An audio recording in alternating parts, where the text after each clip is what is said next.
Hey y'all, Stella Williams here for Serpentine Creative, and today I will be discussing the pros and cons of traditional versus self-publishing.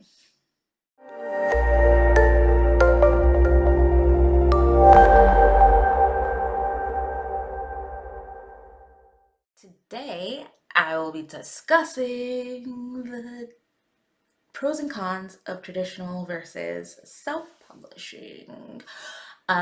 Probably one of the more heated debates in the writers community. All sorts of drama. Anytime there's any drama in the literary world, it usually ends up being divided between traditional and self-published authors. Like, it's crazy. But anyway, no drama in this post, just my objective pros and cons. So, for traditional publishing, some pros are you have the backing of a larger company, your cover design formatting, finding an editor is usually all taken care of for you. You have this nice initial marketing push, and there's this implied prestige and legitimacy of having your work accepted by these major or even mid-level publishing companies. If you have a book through Avon or Penguin or Harper, like Harlequin, any of those, like that sounds really nice and just gives you that like confidence and level of just like, yeah, I'm an author. And then you also have better access to brick and mortar stores for your books and for book signings and all of the fun author events. And you also have the possibility of getting an advance, which is awesome. I wish I got prepaid for my books. Um, and also the possibility of multiple book contracts, which are kind of a pro, but can also be a con. We'll get to that in the next section. And for the cons for traditional publishing, we have deadlines. I don't know about you, but I am too much of a free spirit. Like I can give myself deadlines, but I hate being on other people's deadlines. Like it's too anxiety producing for me. I'm just like me. I'd rather not. And then you also have less control over your work. So that, like I said, your cover design, formatting, all is taken care of for you. I mean, you have some level of approval, but are you really gonna argue with your publisher about your cover? I don't I don't really think so. Or about like the formatting of your book? No, I don't think so either. Uh, but if you're like me and you like to have that complete creative control, like, nah, fam, nah. And then it's a really long process for traditional publishing. It's well known that a lot of these big name authors went through years and years and hundreds of rejections before they finally got picked up and made it big. And that's like 2% of everybody that attempts to traditionally publish. So, I mean, you could be really lucky and submit and get picked up within a year, or you could be one of those people where it takes 5, 10, 15 years, multiple books, multiple agents, etc.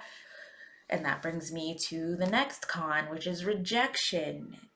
If you are one of those people who cannot handle repeated rejection, cannot find the constructive criticism or the will to push back on those rejections, traditional publishing isn't going to be for you. Because, like I said, it's going to be a long process with a lot of no's and a lot of no replies. Like, it can be really like damaging to your self-confidence. But I mean, if you were just so determined to be traditionally published, then go right on ahead.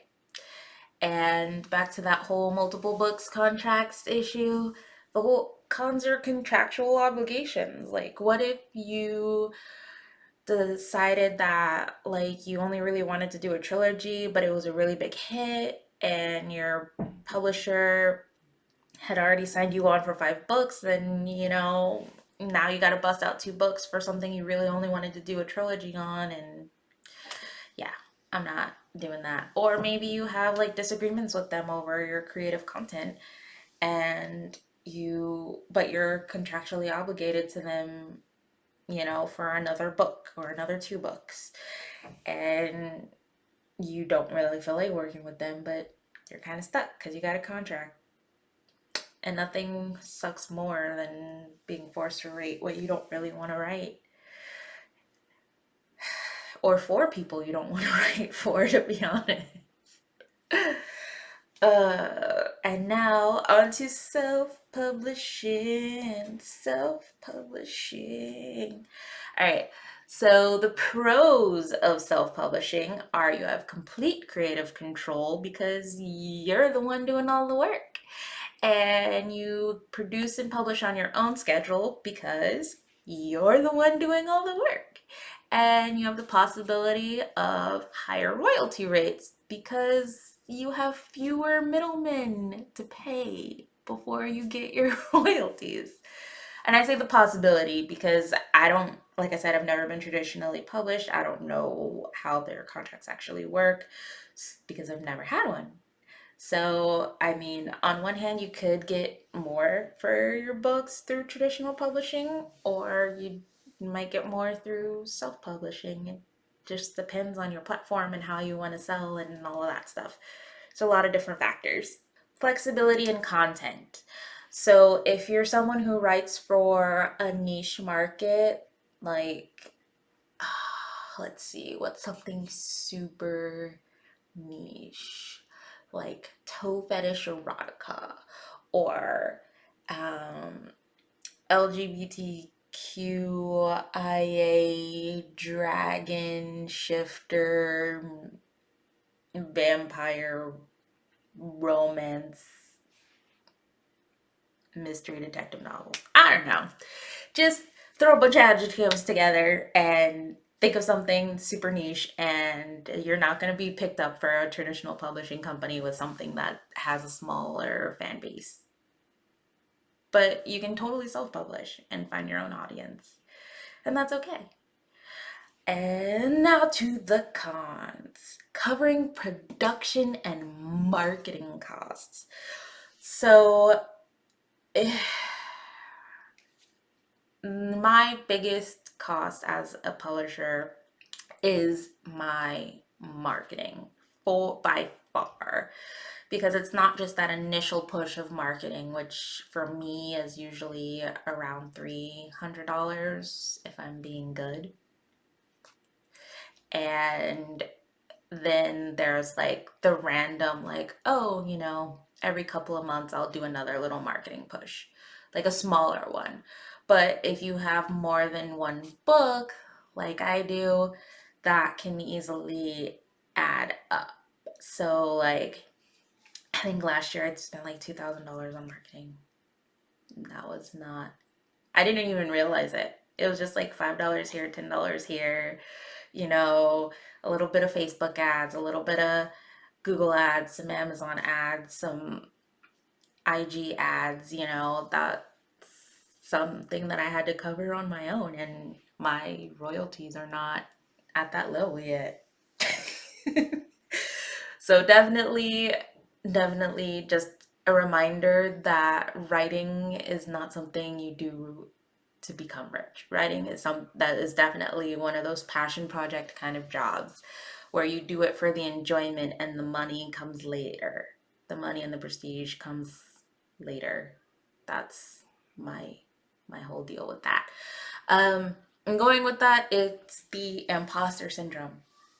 I know many self-published authors, hell, even traditional authors sometimes deal with the whole imposter syndrome because it's just that thing where as a self-published author, you're not traditionally published, and there's still a lot of stigma attached to being self-published because of um, the negative impact of people being unaware or just not caring about putting the work into their product, and they just want to push stuff out super fast and like book mills and all that other stuff.